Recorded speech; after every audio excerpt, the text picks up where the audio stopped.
Tema 4. Las proteínas. 4. Funciones, propiedades y clasificación de las proteínas.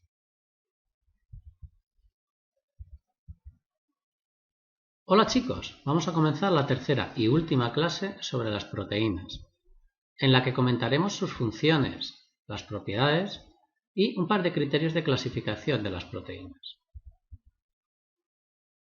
Respecto a sus funciones generales, las proteínas están entre las sustancias que realizan las funciones más importantes en los seres vivos. De entre todas ellas podemos destacar las siguientes. Función de reserva.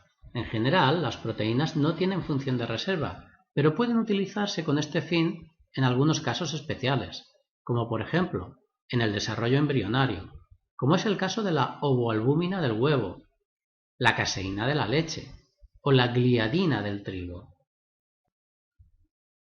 También, en casos de desnutrición, las proteínas se hidrolizan para obtener los aminoácidos constituyentes, los cuales se metabolizan para generar energía. Función estructural. Las proteínas constituyen muchas estructuras en los seres vivos, como el colágeno, que es la proteína más abundante de los vertebrados, o las membranas celulares, que contienen proteínas embebidas en la bicapa lipídica.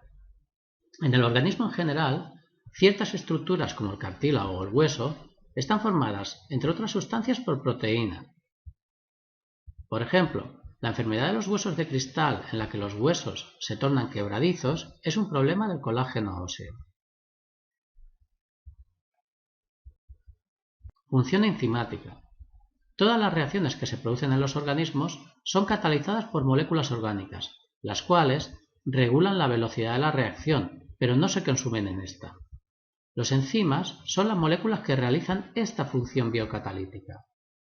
Todas las reacciones químicas que se producen en los seres vivos necesitan su enzima, y todas las enzimas son proteínas. Función homeostática.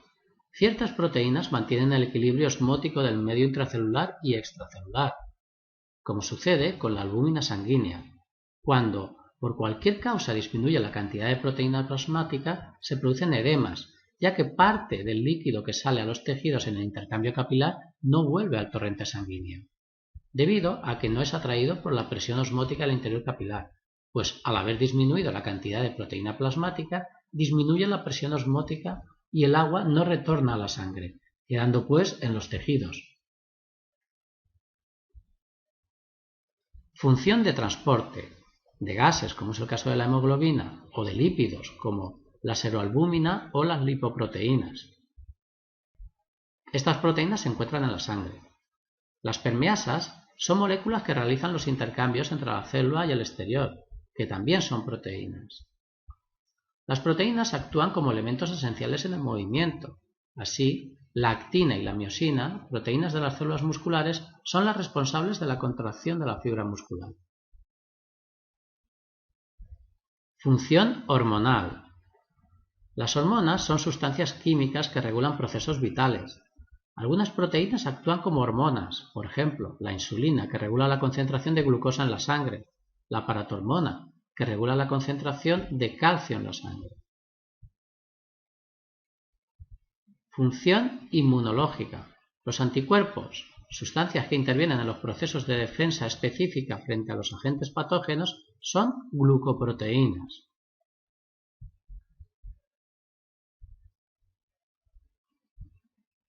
Por otro lado, las propiedades de una proteína, incluso su carga eléctrica, dependen de las cadenas laterales de los aminoácidos que quedan en la superficie y que podrán interaccionar mediante enlaces covalentes o no covalentes con otras moléculas.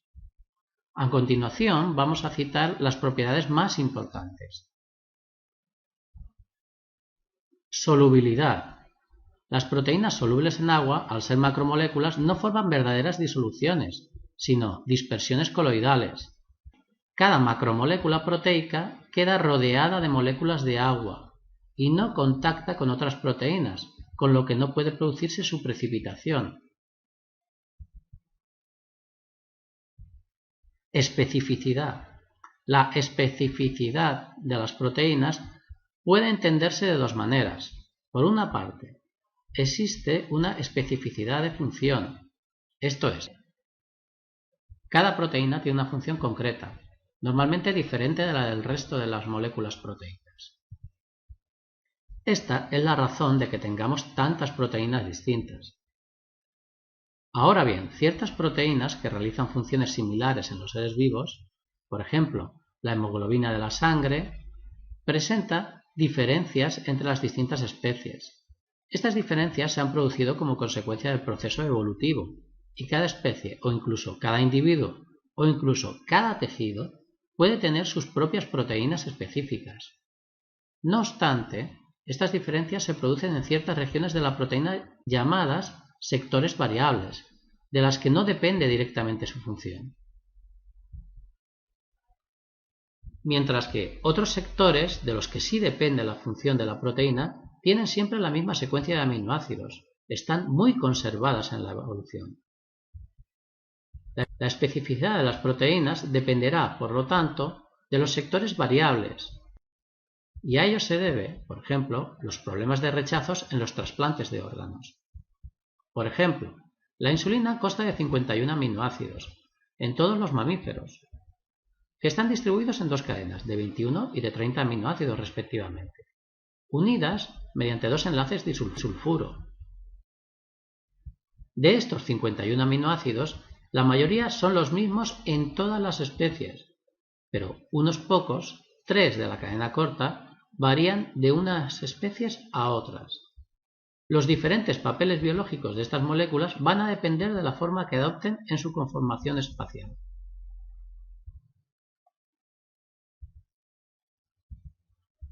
Comportamiento ácido-base. Como recordaréis, los aminoácidos presentan un grupo amino y un grupo ácido ionizables según las condiciones de acidez de la disolución acuosa en la que se encuentran estos aminoácidos. Ahora bien, en las proteínas, los grupos amino y carboxilo se encuentran involucrados en los enlaces peptídicos, a excepción de los grupos amino terminal, al principio, y carboxilo terminal, al final, que al encontrarse libres podrán ionizarse según las condiciones de acidez de la disolución. Por ello, las proteínas presentarán características tamponantes alrededor de los valores de pK de los grupos amino terminal y carboxilo terminal. Y la proteína presentará una carga terminal positiva y una carga terminal negativa a los valores de pH iguales a su punto isoeléctrico.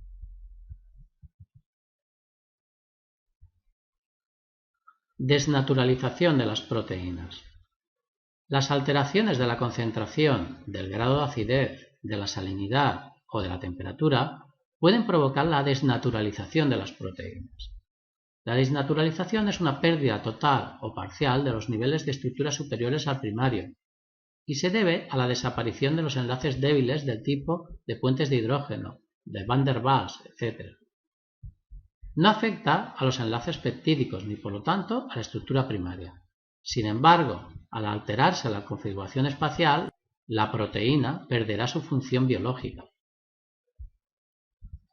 En las proteínas globulares, solubles en agua, la desnaturalización está acompañada de una pérdida de la solubilidad y la consiguiente precipitación de la disolución. Este proceso se denomina coagulación. Puede existir una renaturalización casi siempre, excepto cuando el agente causante de la desnaturalización es el calor, como es la coagulación de la leche, huevos fritos, la permanente que se produce en el cabello, etc.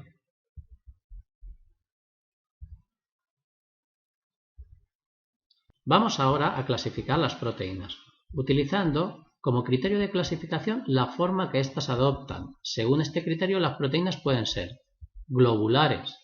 Son aquellas proteínas solubles en agua, constituidas por un conjunto de segmentos polipeptídicos en conformaciones de alfa hélice y beta hoja plegadas, unidas por elementos conectores. Son estructuras muy compactas, con los residuos hidrofóbicos orientados al interior y los residuos polares al exterior, de forma que su estructura terciaria adopta una forma globular de la que depende su función como transportadora, como proteína de membrana o como proteína enzimática. Mientras que las proteínas fibrilares o escleroproteínas son aquellas proteínas alargadas, con función estructural e insolubles en agua, que forman un solo tipo de estructura secundaria. Son ejemplos de proteínas fibrilares las queratinas, la elastina o el colágeno. También se pueden clasificar las proteínas utilizando como criterio de clasificación su composición química. Recordar que hemos dicho que las heteroproteínas son aquellas proteínas que presentan, además de la o las cadenas polipeptídicas, un grupo prostético, de naturaleza no proteica. Dependiendo de la naturaleza de este grupo prostético, en las proteínas conjugadas, se puede clasificar a estas proteínas en los siguientes grupos. Lipoproteínas, en las que el grupo prostético es un lípido, como es el caso de las lipoproteínas. Glucoproteínas, en las que el grupo prostético es un glúcido o un oligosacárido, como es el caso de las inmunoglobulinas. En este apartado podemos destacar las mucoproteínas, que desempeñan funciones lubricantes y o funciones protectoras.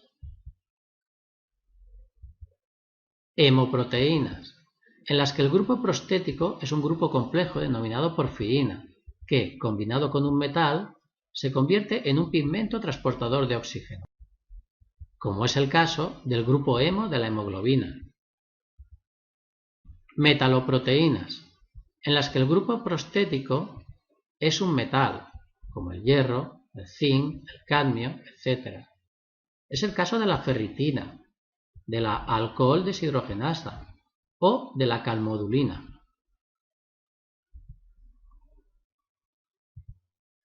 Fosfoproteínas, en las que el grupo prostético es un grupo fosfato, como es el caso de la caseína de la leche. Flavoproteínas, en las que el grupo prostético es un nucleótido de flavina. Suelen ser enzimas que actúan en las reacciones metabólicas de reducción-oxidación, como es el caso de la succinato deshidrogenasa, de la cual ya hablaremos cuando demos el metabolismo. Nucleoproteínas, en las que el grupo prostético es un nucleótido. Podríamos considerar que la cromatina, en las que se unen histonas o protaminas al ADN, es una nucleoproteína. Bueno chicos, con esto hemos acabado el tema de las proteínas, con lo que deberéis concluir todas las actividades a partir de la número 10. Recordad que también tenemos actividades del estilo de la PAU y actividades de síntesis. Ánimo, que realizando las actividades veréis que el tema es muy fácil. ¡Hasta luego!